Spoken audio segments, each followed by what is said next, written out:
Superfast news, आवाज जनसामान्यांचा। भाविकांच्या सेवेत कमी पडू नका, अप्पर जिल्हाधिकारी पांडुरंग बोरगावकर यांचे कर्मचाऱ्यांना आवाहन। नवरात्र उत्सवानिमित्त आढावा बैठक संपन्न। 40 अधिकाऱ्यासह 400 पोलीस, 300 होमगार्ड ठेवणार यात्रेवर नजर। 120 बसेसद्वारे गडावर भाविकांना नेणार।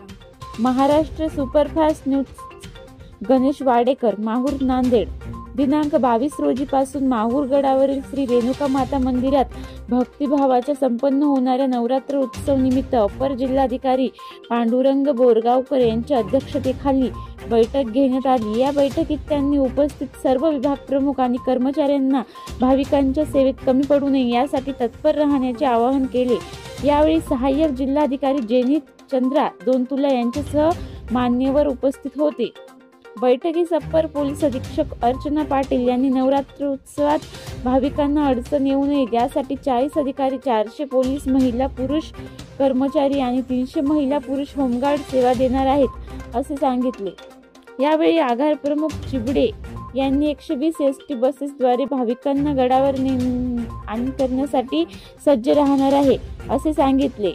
यावेळी उपविभागीय पोलीस अधिकारी रामकृष्ण मळखणे, पोलीस निरीक्षक गणेश कराड, सहाय्यक महसूल अधिकारी संतोष पवार, तालुका आरोग्य अधिकारी राजेश माचेवार, मुख्याधिकारी विवेक कांदे, वैद्यकीय अधीक्षक डॉक्टर किरण कुमार वाघमारे, संस्थान व्यवस्थापक योगेश साबळे, प्रभारी उपकार्यकारी अभियंता साहेबराव भिसे, परशुराम मंदिरकडे जाणाऱ्या पायऱ्यांचे काम 19 तारखेपर्यंत पूर्ण करून असे आश्वासन दिले। पोलीस निरीक्षक गणेश कराड यांनी शहरातील बंदोबस्त, गडावर जाणारे खासगी वाहने बंद करण्यात येणार असून हरवलेल्या व्यक्ती किंवा इतर तक्रारीसाठी नियंत्रण कक्ष स्थापन करण्यात असल्याचे सांगितले। रेणुका संस्थान पाणी, CCTV, जीवरक्षक लाईट, भाविकांना महाप्रसाद यासह इतर बाबीवर यात्रा काळात महसूल विभाग नियंत्रण ठेवणार असल्याचे तहसीलदार अभिजित जगताप यांनी सांगितले। यावेळी विश्वस्त चंद्रकांत भोपी, विश्वस्त